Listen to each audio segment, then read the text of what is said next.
The executive car market is dominated by the predictably efficient Germans, but now Maserati is hoping that its new Ghibli has the wow factor to tempt people away from playing it safe with a BMW, Audi or Mercedes. And let's be honest, this Italian beauty looks very tempting indeed. Just remember, you could have a car which looks like this, or a 5 Series, A6 or an E-Class, which everyone else drives. Yeah, exactly. The inside is not quite as appealing as the outside, but it's still a nice place to be.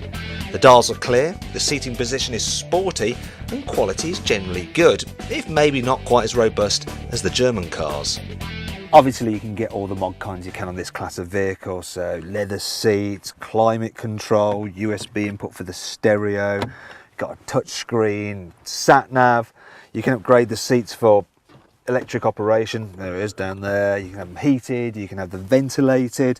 You don't have to go for the red leather if you don't want to. And keyless entry with what has to be the most expensive feeling key I've ever held. It's just so heavy. In fact, if someone tried to carjack you, you could use it as a weapon. As for in-car storage, obviously the Maserati Ghibli is no MPV, but it's easily a match for its rivals for cubby spaces. You can get the Ghibli with 2 engines. There's a 3-litre twin-turbo V6 petrol with either 325 brake horsepower or 404 brake horsepower in the Ghibli S. However, you can also get it with Maserati's first ever diesel. A 3-litre V6 diesel to be precise, which can do almost 50 miles per gallon. Now don't worry, because the diesel still feels suitably Maserati-ish. 0 to 62 miles an hour takes just 6.3 seconds, and Maserati has also fitted sound actuators into the cabin which pick out the best noises from the engine, so it sounds pretty good as well. I mean, I'll tell you what, I'll just shut up for now and let you have a listen to this.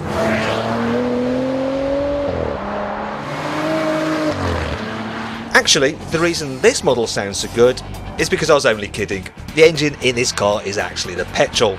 It's the range-topping Ghibli S to be precise. Sorry guys, I just couldn't resist.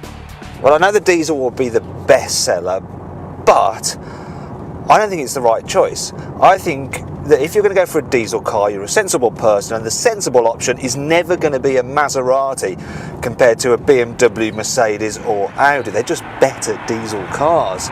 So if you're going to go for the Ghibli, you have to go for the petrol version, and the engine is actually built by Ferrari, and not only does it sound well fruity, it goes like absolute stink. 0 to 62 miles an hour takes just 5 seconds, while top speed is 177 miles an hour. It's not just the performance, it's the noise which accompanies it. No German car sounds this good. So the engines are good, but what about the rest of the car? Well, I think when you're just cruising along the motorway, it's comfortable enough to travel in, and when you get on a twisty road, you've got loads of grip, so you can absolutely wring its neck. The only problem is you're not actually encouraged to do that because the steering is just awful actually. It's very, very light, there's no feel, you've got no idea really where the wheels are pointing. In fact, it's inexcusable for a firm like Maserati with its sporting heritage to make such bad steering. And then there's the brakes. On this particular car, you only have to touch the pedal and it's, you're braking really hard. They're like an on-off switch. And then there's the ride quality. On the normal springs, it's not that great. The car seems to bottom out when you go over big bumps and speed humps, and it fidgets around. This car's got the optional Skyhook adaptive dampers, and it's much, much better, but they'll cost you an extra £2,000. And while the chassis may be predictable and adjustable on the limit, you do feel like the whole car isn't quite as good as it could be, and a bit of a missed opportunity. Then there are the usual Italian idiosyncrasies. For instance, this is the top of the range car, yet it doesn't appear to come as standard with paddle shifters for the steering wheel. If you want to change gear yourself, you have to do it using the gear selector down here. Quite frankly, Maserati, I don't want to have to do that, and I don't want to have to pay extra for paddle shifters. And then there's the gear selector itself. So I'm going to come to a stop, and let's say I want to manoeuvre, I want to put it into reverse. You try to put it in reverse, and all too easy, you slip into park, and then you're messing around trying to find reverse. You're in park again. You think you're reversing, you just sat there actually revving your engine looking like a total idiot. It's the same story with the boot. It's only slightly smaller than on a BMW 5 Series, but the shallow space means it's nowhere near as useful. A bigger problem is here in the back seat. Now, executive cars are supposed to be perfect for carrying your fellow directors to a board meeting or to the golf club for a 4-ball Stableford. And quite frankly, while you're going to be flying up there in the front, they're going to be sitting back here thinking, I wish he blooming well owned a Mercedes E-Class. Because quite frankly, while headroom is good, knee room, it's like that in a Super Mini, and the footwells are really cramped as well, and that's just not acceptable in a car in this class. And then don't even think about carrying 3 people in the back here, because this middle seat, oh, if I get into it, is such a such a purge.